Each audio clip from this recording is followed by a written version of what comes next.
Good morning, everybody, and welcome to the first session on the second day. I'd just like to thank Mike for selecting me for this first session. The first time I've actually been to an AGM without a hangover, and I'm not sure whether it added to it or not, to be quite honest. So, first up, we have Alexa Parker. Alexa is fortunate to have grown up on a family farm in Cornwall. She has spent most of her career at the other end of the supply chain, and for the past 7 years has worked for Saputo Dairy UK, formerly Dairy Crest, as procurement lead for milk, responsible for the supply of milk for 330 farmers to the Davistow Creamery, which makes the famous Cathedral City cheese. Coming from Cornwall, any spare time is spent in the sea or on the sea or by the sea, obviously, and she's already planning her own succession and next generation of Nuffield Scholar as she is 22 weeks pregnant with her first child. So, if Alexa would come up and present to us on where corporate meets family in business. How much do you care about your family? It's Friday morning, you guys have had a late night. There's probably some sore heads out there, and I'm going to talk to you about family and governance. I know when people talk about governance, sometimes it might make you want to switch off. But on a more serious note, if we don't have governance, systems, and discipline in place, how do we move forward as groups of people, or as family businesses even? Ladies and gentlemen, lords and fellow Nuffield scholars, I'm Alexa Parker, and I'm going to talk to you about where corporate meets family in business. I really wanted to understand what makes both ownership models, corporate and family, successful. Firstly, I want to say my thank you to the Trehane Trust and also the Nuffield Scholarship Foundation for this incredible opportunity, which I know doesn't stop. In fact, this is just the beginning. My thanks also go to Mark Allen and Tony Evans for believing in me and standing by me in studying this, what I feel is a very important topic. Also to my boss, Chris Thompson, and to my employer, Saputo Dairy UK, for being incredibly supportive and accommodating in allowing me the time to go and study this. So why this topic? Well, there's three reasons, really. Firstly, my role. It takes me from the boardroom to the kitchen table. In delivering food, we've all got the same goals: to produce top quality food, meet consumer demands, deliver a maximum return. However, the methods to achieve this common goal are somewhat vastly different. Another reason, on a personal note, my husband's experience transitioning from a corporate to a family business. And finally, I don't need to tell you this, farming is changing. The expectation on the farmer is changing. So I just wanted to share with you quickly my interpretation of a family business before I started out on this journey. Building a legacy, land ownership assets, mixed emotions, sometimes challenging communication, fantastic education from a really young age, and letting go of the reins can be difficult, especially when you've nurtured a business for so long, and a whole lot of resilience. At the other end of the supply chain, retailers and processors are predominantly dominated by corporate entities. So from my experience, again, from my career to date, communication is absolutely key in a corporate. It's structured and it's documented. I've been really fortunate to have lots of training and development on leadership, how to be in a team, how to lead a team, how to build strategy, focusing on delivering objectives, delivering profit, and importantly of all, being held accountable by my boss and by a board of directors. So where did I go? I started off my travels in Europe. I travelled to Ireland and the Netherlands, and I visited some smaller family dairy farms, followed by New Zealand. My timing could not have been more appropriate in this country, as they go through a huge culture change in dairy farming, looking at how they change from both a social and environmental point of view. I could talk all day about my learnings from the 3 weeks in this beautiful country. I'd even almost convinced myself I was going to come home and be a dairy farmer. Thankfully, I didn't tell my father that. Then on to USA, starting in California, Colorado, and Texas.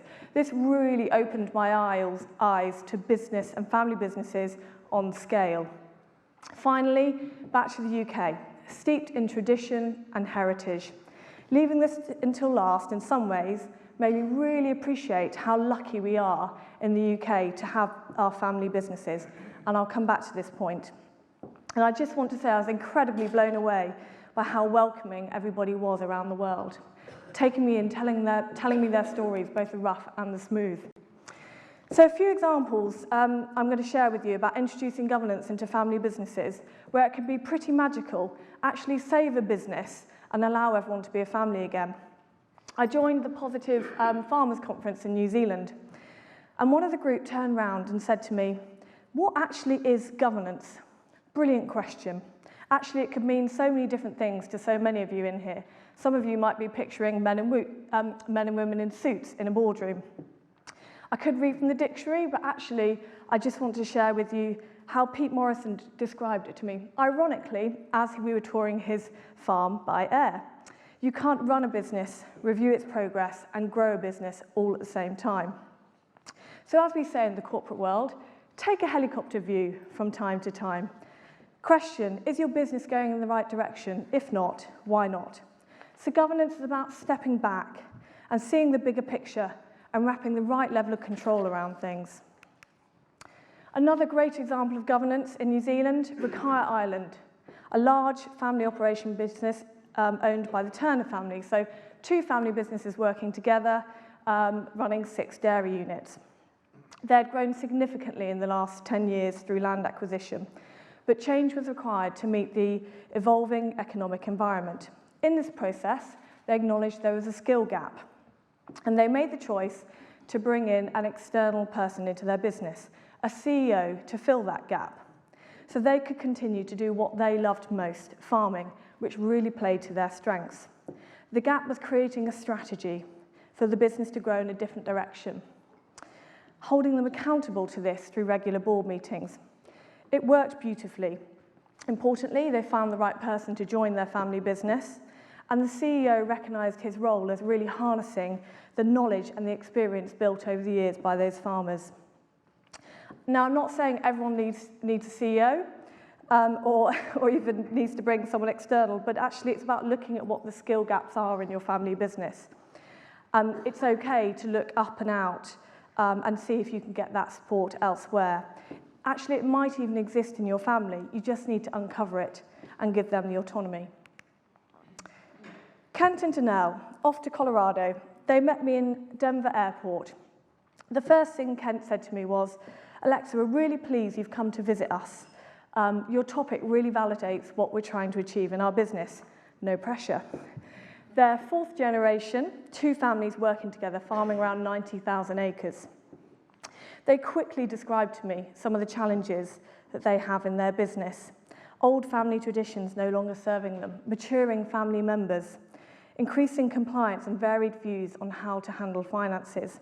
The solution was to adopt a corporate structure. So they worked with an external consultant for 6 months and agreed a way forward. But importantly first, they agreed an understanding of each other as business colleagues as well as family members. So how they got there? They agreed a level of commitment.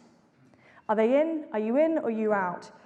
They developed a formalised structure that defined how they managed the various business functions, agreed a set of principles and values that they'd stick to, formalised a new exec board. What did it give them? A structure chart that showed critical roles in each business function, individual accountability and ownership, defined values, and also a centralised decision-making process. This visit was a real breakthrough for me. Why? I was only there for 4 days, but I could really see the value of the structure that they'd chosen to adopt. It was formal at times, but what I saw was that it allowed them to be a family again. I sat there in the boardroom with 3 generations and really appreciated the knowledge and the experience around the room. Importantly, whilst there was governance in place, it was still a family running a business. It really dawned on me at this point, ownership is irrelevant, corporate or family. It's about the way the business chooses to function on a day-to-day basis, how you empower the people within the business to take ownership, regardless of their connection to ownership. And you may think that the only place for governance is a large corporate. Actually, I saw it done wonderfully with just father and son. This is a fellow Nuffield scholar, Case, and his father. they have a contract in place between the two of them. It gives them clarity and accountability, regardless of the hierarchy. It sets boundaries that they both understand, and it allows them just to get on with the day job. And finally, how often do you see family used in marketing as a brand? Well, back here in the UK, I visited Warburton's, and to be honest, where I expected to talk about governance and structure and disciplines, we actually talked about brand, how to think of your family as a brand, and those important values with connecting with the consumer. As a family, we are the DNA of the brand. Corporates have to work really hard to grow a brand. As a family, these values naturally shine through, but it's not always a straightforward process to uncover these. It takes time to articulate, and everyone's got to feel they reflect who they truly are. So I don't think I truly appreciated until now, having grown up in a family business, the deep-rooted values that have set me up to thrive in the corporate world. And you'll be pleased to know that my assumptions have changed somewhat since I started this journey. Actually, family businesses can have everything a corporate has, and they have even more. Learn to value each other's strengths and weaknesses, and don't be afraid to bring in external employees. Building and relying on structure can be vital to get you through the tough times, regardless of size. Have a vision, and also think of your family as a brand. Well, what next? Well, I arrived home to find and to go back to work to learn that Dairy Crest had been acquired by Saputo, a global business, but importantly, a family business. I was delighted, and I'm really excited about this next opportunity and working for a family business where I can instantly relate to their values. This will allow me to embed my learnings from Nuffield, support the culture transition for all in Saputo, but importantly, to continue to work with our farmers to help them make changes as well. If there's one message that I want to leave you with today, it's always take care of the greatest asset, your family. And on that note, I just want to say thank you to my family for all their support and guidance in the last couple of years. I couldn't have done it without you. Thank you.